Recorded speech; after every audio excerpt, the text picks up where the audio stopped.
Prince William has long carried the burden of expectation, but lately he's revealing a version of himself that feels far removed from the rigid, rehearsed image of royalty we've come to know. The era of tightly controlled interviews, handlers hovering nearby, and journalists sticking to pre-approved questions seems to be fading. Instead, we're seeing William in his own element, speaking candidly, walking his dog, sharing laughs in a pub, and, perhaps most unexpectedly, sitting down for a conversation with Hollywood's Eugene Levy, best known for his comedic charm. It's a bold move that signals change. This is not King Charles's monarchy, and it's certainly not Queen Elizabeth's either. This is William quietly shaping the outline of what the next era might look like. What's most striking isn't just who he chose to speak with, but how he spoke. He admitted something few royals ever do, that family life can be stressful. It's not the kind of honesty you expect from someone raised in palaces and castles, where every detail is polished to perfection. By opening up about the realities of home life, William immediately came across as more relatable, more contemporary, and more human than tradition usually allows. And the setting, his home at Windsor, instead of a formal palace room surrounded by cameras and cue cards, let him show that side of himself. He wasn't confined by protocol, he was relaxed, comfortable, and it came through in every word. This evolution is about more than just presentation. It's a signal to the next generation that the monarchy doesn't have to be trapped in the weight of centuries-old custom. Through his work on homelessness and mental health, William has already proven he's determined to steer the royal role toward purpose and relevance, not mere ceremony. William's choice of interviewer drives the message home. Rather than sitting down with a journalist ready to fire off sharp, investigative questions, he opted for someone beyond the usual establishment circle, a seasoned actor he genuinely admires, known for playing the patient, good-natured father in beloved comedies. This wasn't about media strategy or spin. It was about showing that he's at ease engaging with the entertainment world, not as a royal stepping awkwardly into Hollywood, but as someone who understands its influence and cultural reach while remaining firmly rooted in his royal role. It's a striking contrast to Harry and Meghan's move to Hollywood after leaving the monarchy, a decision that many saw as abandoning tradition in pursuit of celebrity. That gamble has yet to deliver the rewards they hoped for. After all, Hollywood doors don't automatically open just because you once lived in Buckingham Palace. William, by contrast, can make a call and people pick up, not because he's chasing attention, but because he's redefining what modern royalty means. He doesn't need to seek relevance. He already is relevant, and he's proving that he knows how to use that influence with intention and purpose. Meanwhile, Catherine, Princess of Wales, reinforces the same image in her own quiet way. She isn't giving interviews or making bold declarations, but her actions speak volumes. Watching her meet RAF personnel and their families, gracefully navigating steep stairs backward in high heels, you see someone who makes the impossible seem effortless. She doesn't have to say much. Her demeanor says it all. The poise, the warmth, the self-discipline, it's all there. Together, William and Catherine embody a modern royal balance, the weight of duty paired with genuine authenticity. It all points to one unmistakable message. William is laying the foundation for a monarchy that breaks free from stifling old traditions without losing the rituals and symbols that still hold meaning. Coronations, jubilees, and remembrance ceremonies will always hold their place in royal tradition, but surrounding them now is a very different kind of energy, one that values openness, relatability, and even a touch of humor. This is a monarchy that doesn't just safeguard history, it's writing new chapters in real time. Look closely at William's choices, and it becomes clear how intentional, yet effortless, they are. He isn't staging photo opportunities to grab headlines. He's quietly breaking down the notion that royals must exist behind glass walls. So when he walks into a pub to talk with Eugene Levy or rides a scooter to meet him, it's more than just charming optics. It's a clear signal that his future reign won't be confined by ceremony for ceremony's sake. He's showing that authority doesn't need to feel distant, and that the crown can be worn with ease instead of rigidity. What makes this shift even more compelling is the contrast with King Charles and Queen Elizabeth. For decades, their public images were carefully managed, shaped by advisors, written lines, and the constant weight of centuries-old tradition. William, on the other hand, embraces imperfection. He's open about the stresses of family life. He laughs about American Pie movies, and he takes genuine interest in the everyday challenges people face. This evolution, from royal as symbol to royal as human, marks a defining moment. It's precisely what allows William to connect with a younger generation that values honesty and authenticity over ritual and restraint. That doesn't mean William is discarding the crown or its responsibilities. According to insiders, he's delving into the Duchy of Cornwall with surgical precision, questioning long-standing practices and refusing to accept because that's tradition. As a sufficient answer. This hands-on approach makes one thing clear. He's not content to simply inherit a system. He wants to rebuild it so it delivers genuine social impact, from directing funds into sustainable ventures to ensuring his initiatives on homelessness and mental health create measurable results. William is demonstrating that he intends to run the monarchy like a modern institution, not a relic frozen in time. The ripple effects are already being felt. Courtiers accustomed to decades of sameness now find themselves working with a prince unafraid to challenge old routines. He questions decisions. He pushes innovation. He refuses to be confined by the invisible boundaries that once defined palace life. And while a few traditionalists may raise their eyebrows, others see it as a welcome change, because a monarchy that clings too tightly to its past risks slipping into irrelevance. But one that evolves, one that speaks the language of the present, stands a chance at longevity. Of course, lingering in the background of all this are Harry and Meghan. Every move William makes inevitably throws their own choices into sharper relief. Where they sought to craft an identity in Hollywood and ended up struggling for credibility, William is weaving elements of modern culture into the monarchy itself without stepping outside his role. He doesn't need to abandon tradition to feel current. His relevance comes naturally through his ability to steer the institution towards something more open and accessible. And that contrast exerts a quiet but undeniable pressure on Harry, who now has to watch his brother embody everything he once said he wanted: independence of voice, modern resonance, and a platform that connects directly with people. For Meghan, that dynamic is even more complicated.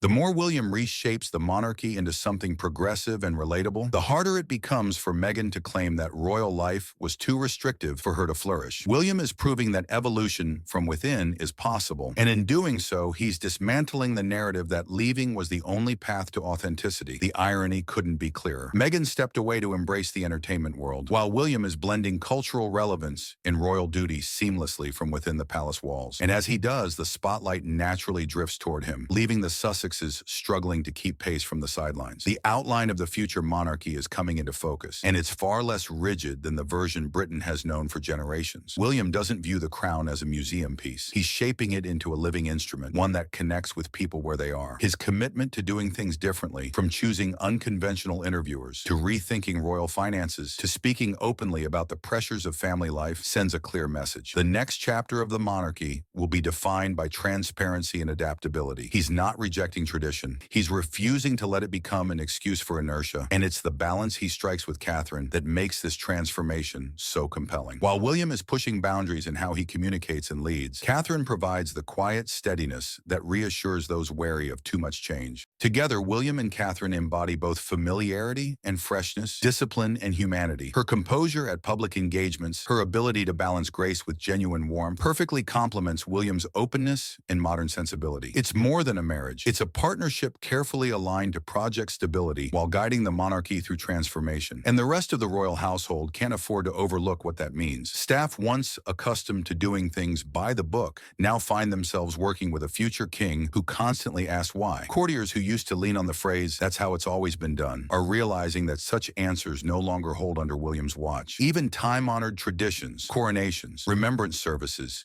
jubilees will likely endure, but they'll carry a renewed sense of intimacy and individuality that reflects William's forward-thinking approach. It will still be the monarchy, but it won't feel trapped by its own history. That shift also leaves Harry and Meghan in a difficult position. William is proving that change doesn't require exile, that the monarchy can evolve from within, using its influence to stay relevant without sacrificing its identity. In contrast, the Sussexes' move away now appears less like bold innovation and more like retreat. Their pursuit of prominence in Hollywood looks increasingly fragile beside William's ability to weave royal duty and cultural resonance into something organic and lasting. Harry may be starting to see that true relevance still flows through the institution he left, and that his path back to it narrows a little more with every passing day. What's most striking is how intentional William has been about defining his legacy before he even wears the crown. He's setting expectations early, signaling that when his moment comes, the monarchy won't simply be inherited, it will be reinvented. By embracing relatability, demanding accountability, and focusing on causes that genuinely matter to ordinary people, William is shaping a model of kingship that feels less like an artifact of empire and more like a living, evolving institution. The crown may be centuries old, but in William's hands, it's being polished into something that gleams for a new generation.